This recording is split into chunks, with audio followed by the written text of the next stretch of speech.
ఆ 2 లక్షలు వడ్డీతో సహా కలిపి ఇప్పుడు 50 లక్షలైంది. ఈ రహస్యం చచ్చిన మీ బాబులకి బతికున్న నాకు తప్ప 4వ వాడికి తెలియదు.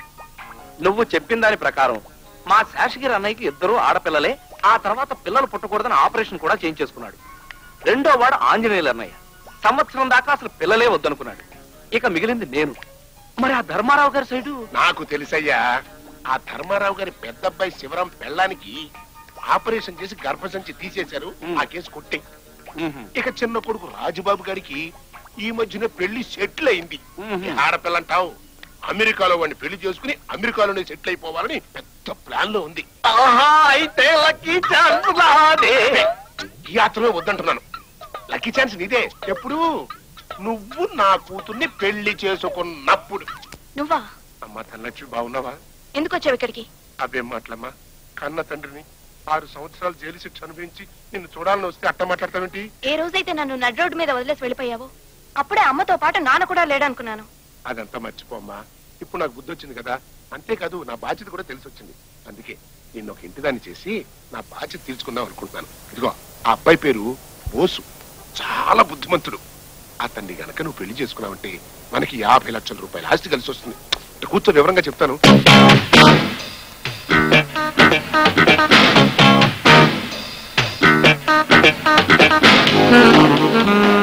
అది సంగతి. ఇంత జరిగినా నీ పాడుబుద్ధి మారలేదు. చూడండి, మీరెవరో నాకు తెలీదు. డబ్బు కోసం ఆశపడి నేను మిమ్మల్ని చేసుకోలేను. ఇదివరకే నేను ఒక అతన్ని ప్రేమించాను.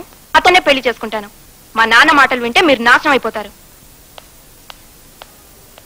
నీ సంతానం తిరణాల్లో జేబులు కొట్టేవాళ్ళు, బ్లాక్ మార్కెట్ లో టిక్కెట్లు అమ్ముకునే వాళ్ళు అయి ఉంటారనుకున్నాను. కానీ మీ అమ్మాయి తప్ప పుట్టింది. ఇప్పుడు ఏం చేద్దాం? ఏముంది, నువ్వు ఇంకో పిల్లలు పెళ్లి చేసుకోవడమే. సరే గాని ఈ కాగితాలు మీ సంతకం పెట్టు. మళ్ళీ ఇదేంటి? నువ్వు చేసుకునేది నా కూతురికి కాదుగా. రేపు నీ కొడుకు పుడితే ఆడికొచ్చే 50 లక్షల ఆస్తిలో సగం నువ్వు నాకు బాకీ ఉన్నావని ఇందులో రాశా. నువ్వు ఇలాంటి క్షుద్ర విద్య ఏదైనా చేస్తావని నాకు ముందే తెలుసు. ఈ పేపర్లు నేను చింపేస్తే ఏం చేస్తావు? మరదే అవతల వాడిని అండర్ ఎస్టిమేట్ చేయటం అంటే.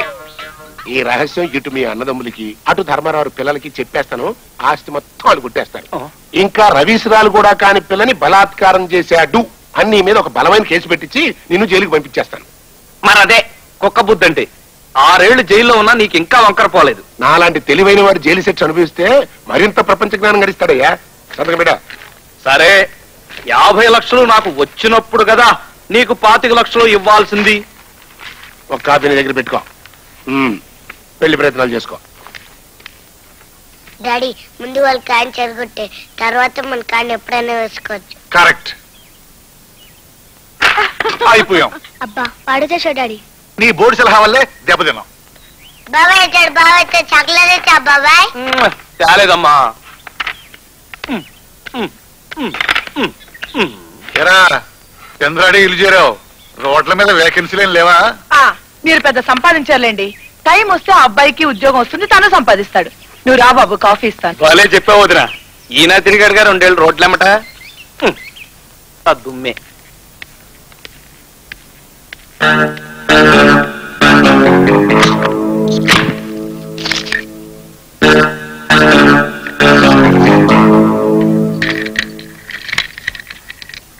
ఏమిటయ్యా, ఎప్పుడు లేని తాళం కొనుక్కొచ్చి మరీ లాక్ చేస్తున్నావు? ప్రేమ లేఖలా? ఈ రోజుల్లో ప్రేమలకు లేఖలు ఎక్కడ ఉన్నాయి వదినా? అంతా ఓపెనే. నా సర్టిఫికెట్స్ పిల్లలు చూస్తే కాగితం పడవలు చేసుకుంటారని లోపల పెట్టి దాచాను. నువ్వు మరీను. ఇదిగో కాఫీ. థ్యాంక్స్ వదినా. వదినా వదినా వదినా వదినా వదినా ఏమిటయ్యా? ఆ మధ్య అమలాపురం సంబంధం ఒకటి తీసుకొచ్చా, గుర్తుందా? ఆ పిల్ల నచ్చలేదని తిరగొట్టావుగా పెద్ద. అప్పుడు కొట్టాననుకో, ఆ తర్వాత ఆలోచించగా చించగా చించగా ఆ పిల్లే నాకు నచ్చినట్టు అనిపించింది.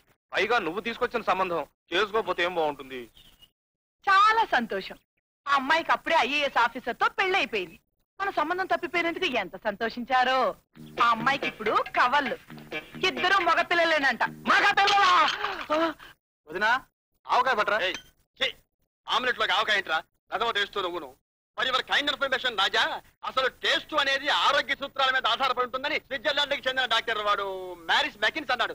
టోటల్ గా ఆరోగ్య సూత్రాలు 18. నీ లెక్చర్ ఆపండి. ఎవరి టేస్ట్ వాడేది. మీరు ఉప్మాల బెల్లం ఎంచుకోవటంలా? అది కరెక్ట్. వదినా, చూసావా ఎలా ఉంది డ్రెస్?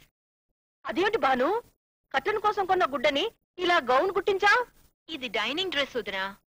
ఒకవేళ సడన్ గా అమెరికా వెళ్ళాననుకో, ఈ డ్రెస్ లేకపోతే ఇన్సల్ట్ అయిపోతానని మా ఫ్రెండ్ రాజలక్ష్మి లెటర్ లో రాసింది. వదినా, ఇంక ఈ కొంపని ఆ దేవుడే రక్షించాలి. ముందు నా అలమరకు తాళమై నా ప్యాంట్లు షర్ట్లు అన్ని ఏం చేస్తుందో ఏమో. పుడుస్తావేంటి?